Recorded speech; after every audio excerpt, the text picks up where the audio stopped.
On this episode of Newt's World, on May 22nd, Secretary of Health and Human Services Robert F. Kennedy Jr. published the MAHA Report, a call to action to make our children healthy again. The report presents a picture of the declining health of American children, backed by data and long-term trends. More importantly, the report seeks to unpack the potential dietary, behavioral, medical, and environmental drivers behind this crisis. After a century of costly and ineffective approaches, the federal government will lead a coordinated transformation of our food, health, and scientific systems.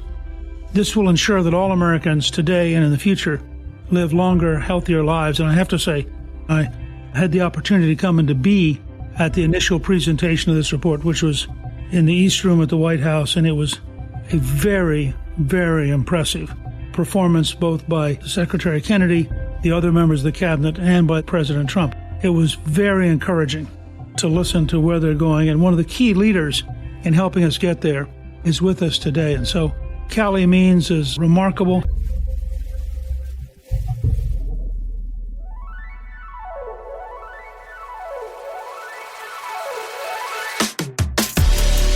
Calley, welcome and thank you for joining me on Newt's World.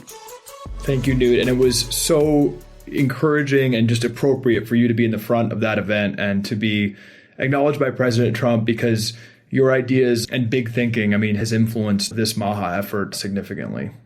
You and your sister, Calley Means, recently nominated by President Trump to be the next Surgeon General. How did the two of you get into all this?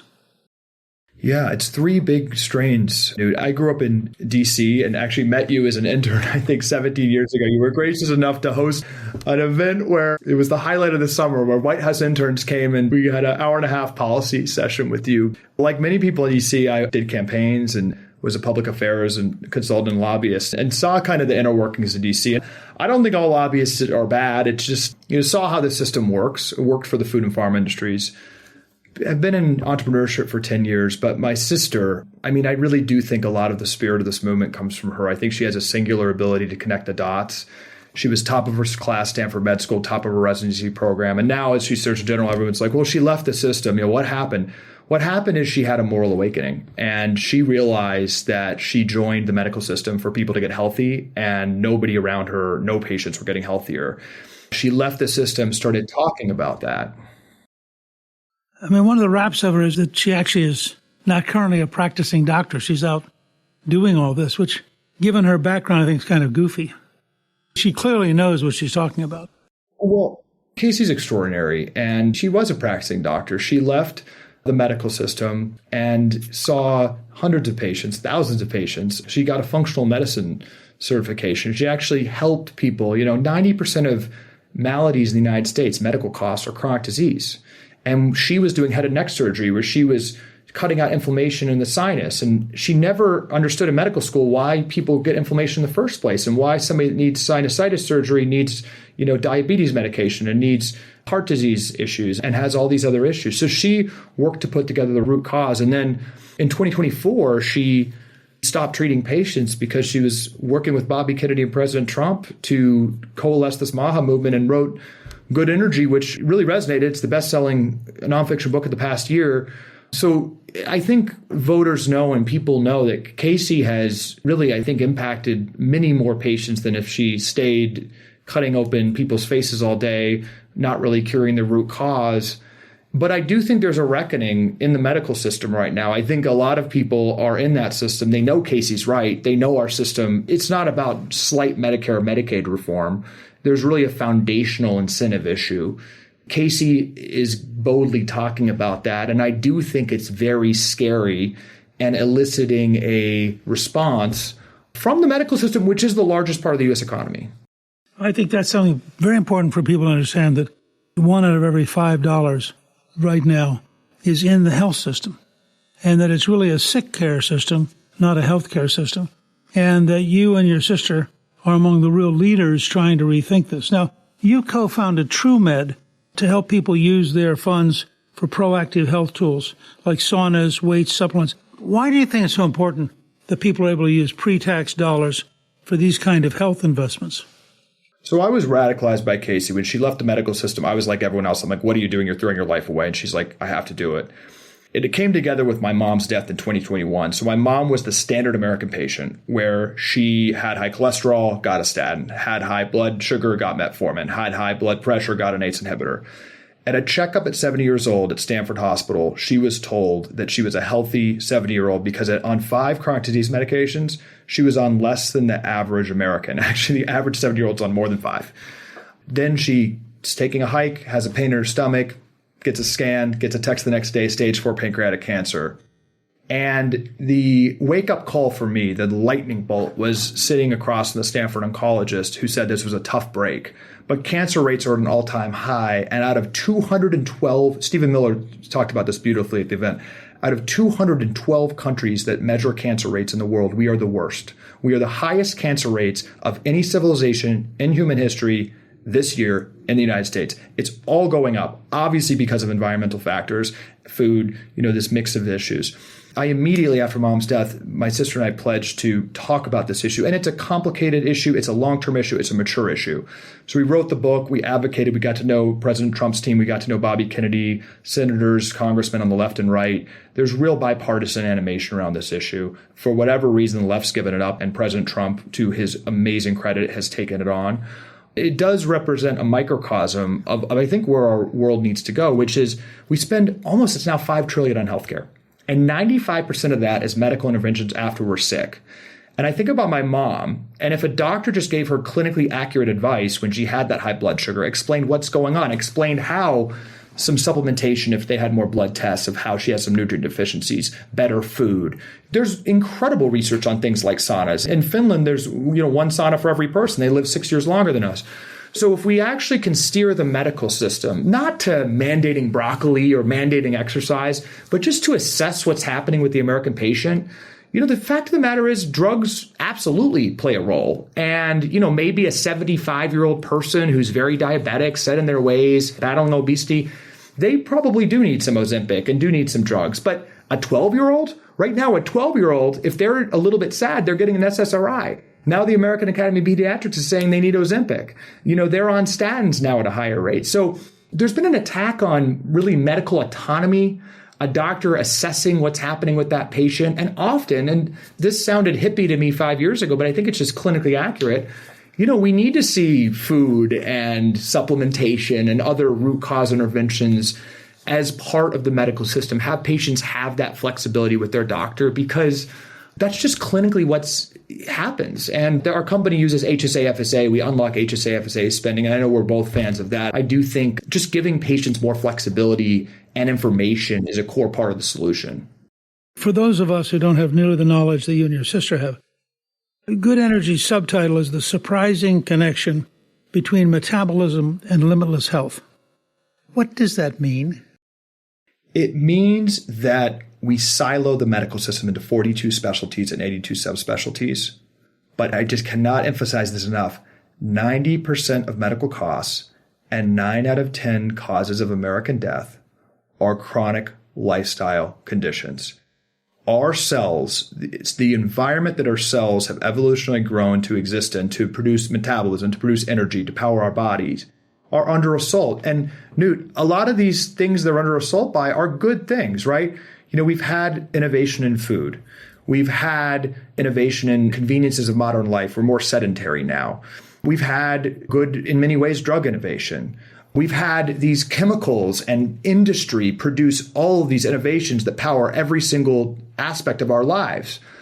What the book argues is that this industrialization and this modernization, it's not a judgment, but it's just inarguable that ultra-processed food going from 0% of our child's diet to 70% in just 60 years, that's a dynamic that impacts our cells.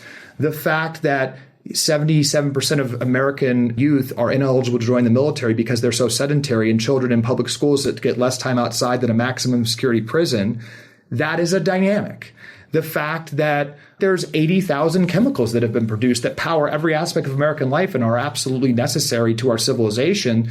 The fact that the U.S. ingests 25% of the world's pesticides, that's a dynamic. And That's what the book is about, is that it's, I think, really inarguable. Nobody would even argue this if you really push them, that we have a holistic metabolic health crisis, not a crisis of not enough medication, not enough medical spending.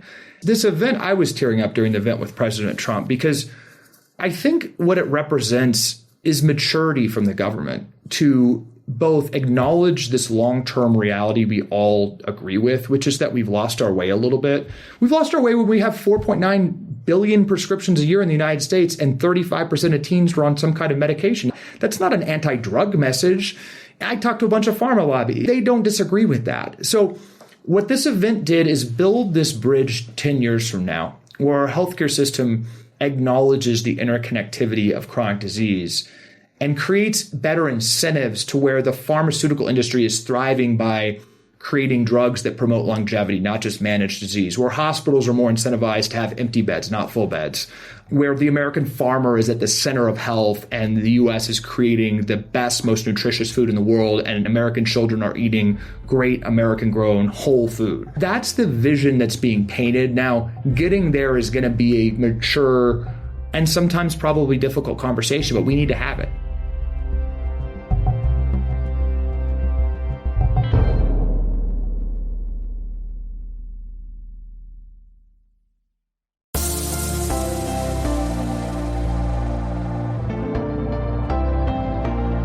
Walk me through, first of all, what is metabolic function?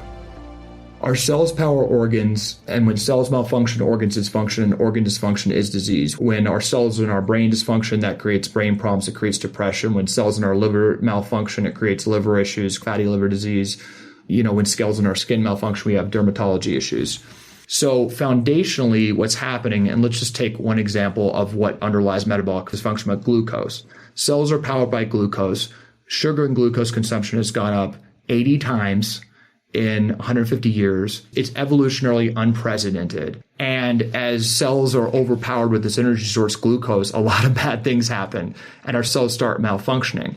Now, based on this 1909 report, the Flexner report, it's still in effect today, and it mandates that chronic disease and all diseases are treated in silos. So fundamentally, we have a system where if you have high cholesterol, for instance, it's a statin, no problem. And literally the guidance when you get a statin is, okay, you can keep eating what you want to eat. But if you take that statin, reduce the one arbitrary biomarker, but you're still pounding your body and pounding your cells with that ultra-processed food, with that glucose, if you're not getting enough sunlight, which our cells are, like we need that, like around our bodies to power our cells, if you're not getting enough movement, which is crucial for proper cellular function, if you're not addressing the root cause of what's causing that cellular dysfunction, you keep having whack-a-mole with what we argue in the book are branches of the tree. The base of the tree is that our cells are malfunctioning. It's not, we're all, the New York Times headlines all the time. There's literally been headlines. Diabetes is skyrocketing among kids. Nobody knows why. Cancer rates are skyrocketing in kids. Nobody knows why. Autoimmune conditions, autism, all of these conditions, every chronic disease is at an all-time high right now. And instead of at the end of the road trying to drug that all the time, if we literally look at 5 biomarkers, high blood pressure, high blood sugar, cholesterol, triglycerides, HDL, and BMI, your waistline. If you get those 5 biomarkers under control, which are the definitions of what metabolic dysfunction is, you almost by definition don't have many of the leading conditions that are killing Americans right now, like heart disease and diabetes. Those are all relatively controllable. And I think, just as Bobby Kennedy said, we're going to bring the dietary guidelines from 450 pages to 4. I think we can bring a lot of medical guidance and medical incentives to much more simple principles, like let's get those metabolic biomarkers under control. Let's have all hands on deck. Let's inspire, let's educate, and let's incentivize. Let's give patients more choice to get to the root cause.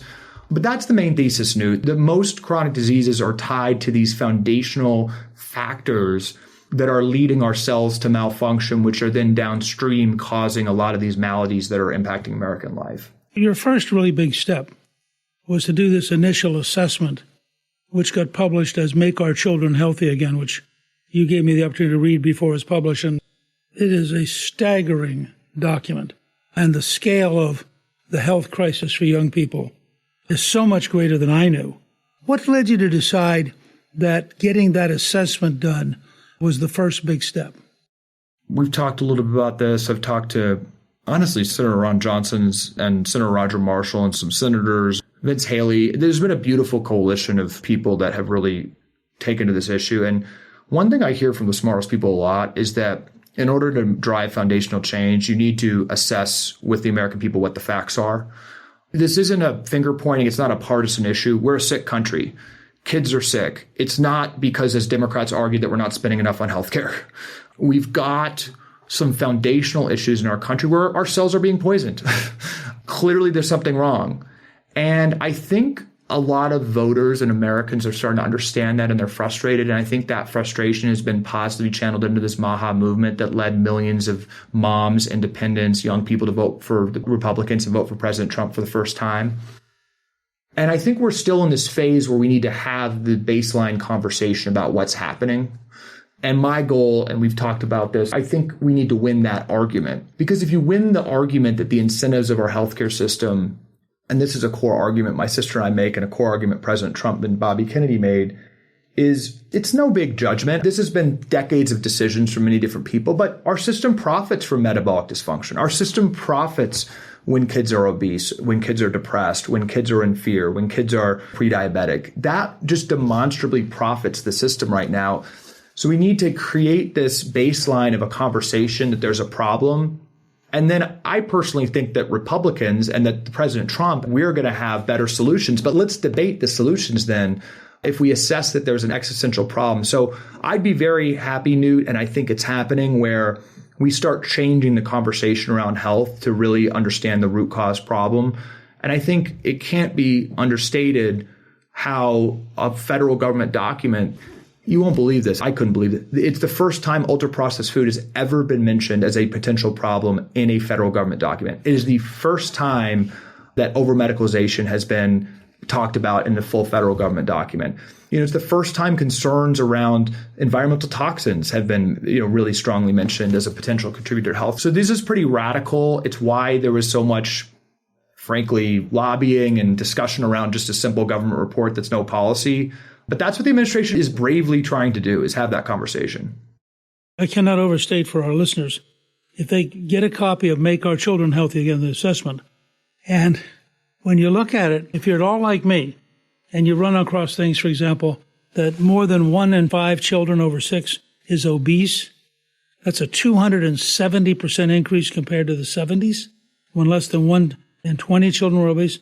It's staggering. And the dramatic increase in the number of children that were born who are suffering from various mental conditions, and suddenly we have to deal with things that historically were very rare, and now they're common. Teenage depression nearly doubled since 2009. More than 1 in 4 teenage girls in 2022 reported a major depressive episode. 3 million high school students seriously considered suicide last year. Suicide deaths among teens increased 62% since 2007. Suicide is the second leading cause of death among teens. I'm optimistic. I'm actually so, in a way, energized that the government's talking about this. It's certainly depressing, but everything's changing, right? Everything's changed so fast. In this report, it doesn't make a judgment, really. It just explains what changed. Again, without pointing fingers, it's like the fact that 100% of fats in the American diet were animal-based fats like butter 60 years ago, and now 80% of fats are a brand new creation, this industrial seed oils. There's all this it's anti-science to attack seed oils. I don't have the science, and there's no government plan to regulate seed oils. But the fact that the components of our diet have changed so quickly, it's worth discussing. It's worth discussing that 100% of our grains 50 years ago were whole grains, and now 80% of our grains are refined grains. Refined grains take the fiber off because it makes it more shelf stable, but that fiber blunts the glucose impact of the grains, and that fiber is what contains all the nutritional value. So these are kind of non-political topics, but when you look at the change of our metabolic inputs, food, movement, environmental toxins, medicalization, you go through the list, and then look at the dramatic change and how we're such an outlier versus almost every other country on health outcomes, it does beg for a conversation. I can't emphasize this enough. This is an invitation from the Trump administration for a mature conversation, because this is a big topic.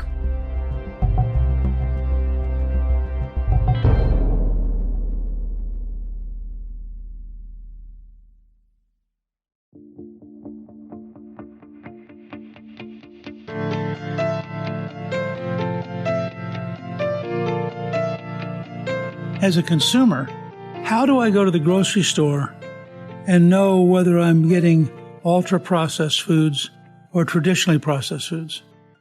The report goes into that. Let's just make it very simple. I think a 3-year-old, this is my argument to people who sometimes, try to make it too complicated. A 3-year-old knows what a processed food is versus a whole food. A whole food is something without ingredients. So 70% of our diet now is ultra-processed food. What I think the areas to look into, and I look at it from just what has changed in the American diet.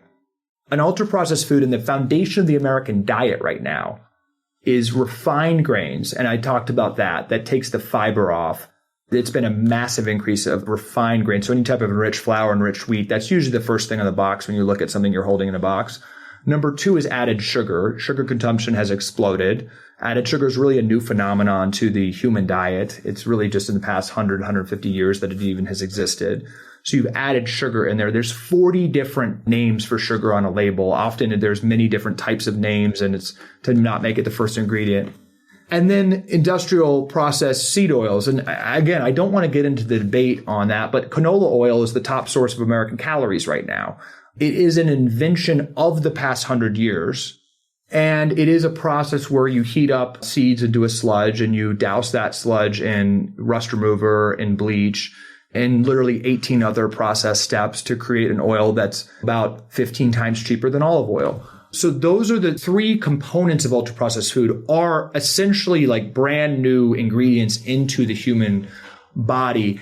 And then you've got the preservatives and you've got all the additives, which we're having a really bipartisan conversation about it. There's animation on the right. I mean, the MAHA conservative moms are the ones who led the outrage about the food dyes. I mean, these food dyes that are in, I think it's 60% of children's food, are made of petroleum. And I love oil. And as President Trump said, Bobby's not touching the liquid gold, but I don't know if we should be eating it. It's banned in every other country. And there's very clear studies showing that it's linked to developmental issues and things like that. So there are preservatives like BHT and titanium dioxide that are really problematic, that are banned in almost every other country in the world. So I think it's very appropriate, I believe very conservative, for the FDA now to be running studies on these things, to have transparency. I think there's, in the medical and the food system, kind of a lack of informed consent, and you're inevitably eating these chemicals that the FDA has really been asleep at the wheel on. The last thing I'll say, Newt, on ultra-processed food is I think we always have to remember that the ultra-processed food industry was created by the cigarette industry. And in the 80s, it was not a huge part of our diet, ultra-processed food. It's skyrocketed since the 80s. But in the 80s, Philip Morris and R.J. Reynolds bought food companies. They bought Nabisco, they bought Kraft, they bought U.S. Foods. So 40% of the U.S. food supply in 1990 was controlled by the cigarette industry, who started consolidating food companies. And they very deliberately added all these chemicals in ultra-processed food to make it more palatable and make it more addictive. They shifted literally their cigarette scientists who were focused on addiction to food. So again, it's not really finger pointing. It's not really a political issue, but we do have a food system that just factually was influenced by cigarette industry scientists to put softeners in the food to make us chew less, to put the best R&D researchers and scientists in the world to figure out flavors that made us want to eat more, to very deliberately devoid the food of nutrients so our body doesn't feel full, but you keep eating. Like, that was very deliberate. Right now, actually on earnings calls, large food companies are saying that they're studying Ozempic because they're trying to figure out the exact molecules in Ozempic to make us not want to eat more, so that they can hack those molecules. So even when you're taking Ozempic, you still want to keep eating the food. Like, that's the type of research, just demonstrably, that processed food industry does. Whereas if you're eating steak or eating broccoli or whatever, our body has ingrained systems to know what's enough, which is why there's no chronic obesity epidemic among wild animals.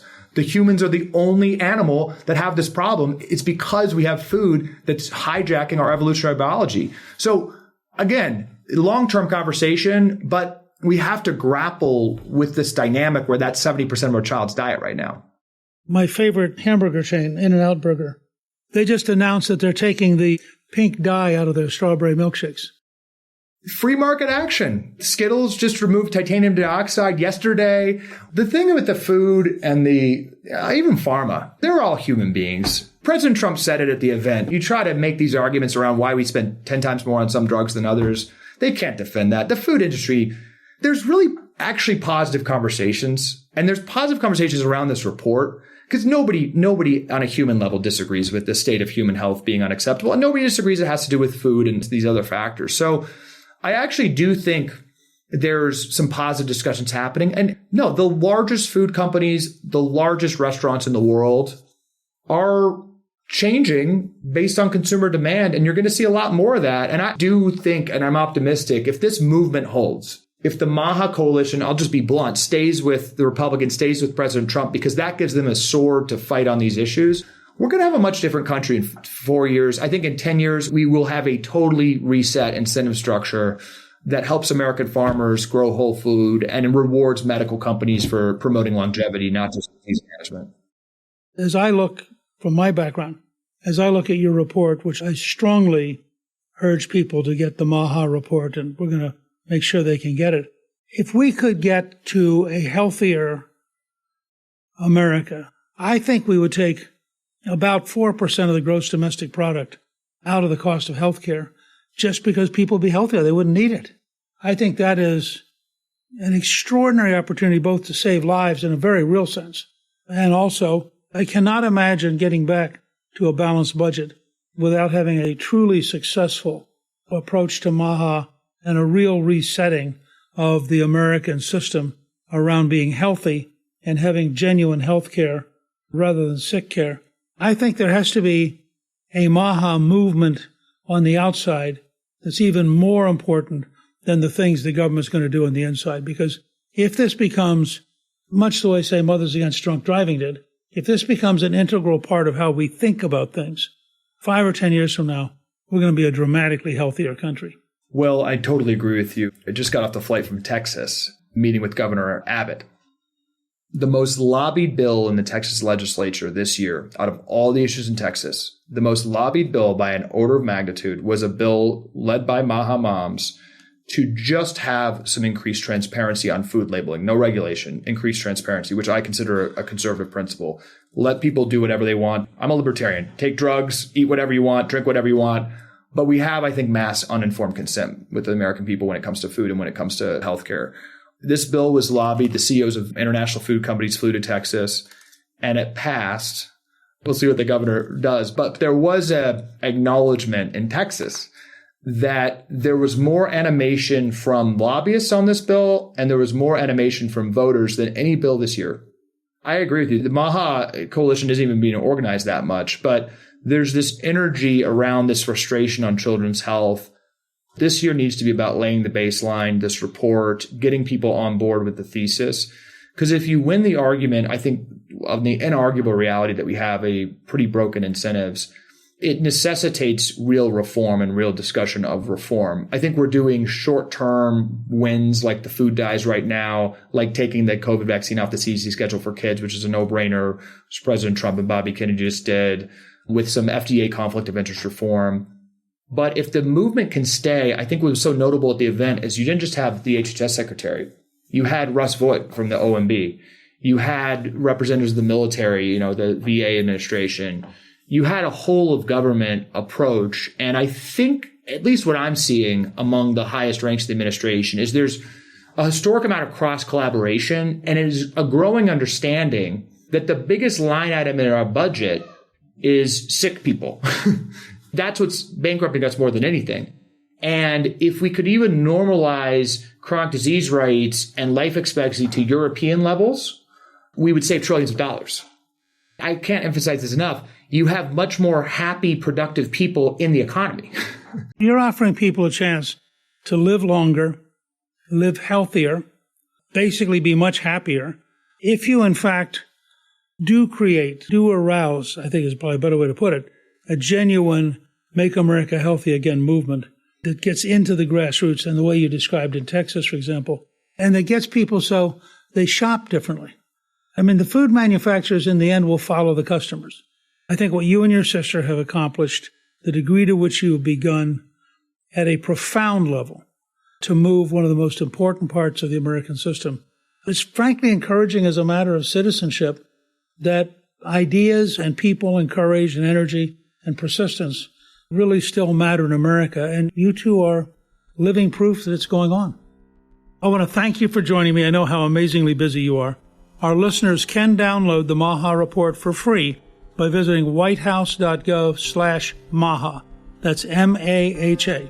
I encourage everyone to take a look at it, read it, and support this new effort to make our children healthy again. And we're going to put a link to the MAHA Report on our show page at Newt's World. And Calley, thank you so much for taking time out of your amazingly busy schedule to join us. Newt, your big thinking has inspired us more than you know, and it's an honor to have this conversation with you. Thank you. Thank you to my guest, Calley Means. You can get a link to the MAHA Report on our show page at newtsworld.com. Newt's World is produced by Gingrich 360 and iHeartMedia. Our executive producer is Garnsey Sloan. Our researcher is Rachel Peterson. The artwork for the show was created by Steve Pendley. Special thanks to the team at Gingrich 360. If you've been enjoying Newt's World, I hope you'll go to Apple Podcast and both rate us with 5 stars and give us a review so others can learn what it's all about. Right now, listeners of Newt's World can sign up for my 3 free weekly columns at gingrich360.com/newsletter. I'm Newt Gingrich. This is Newt's World.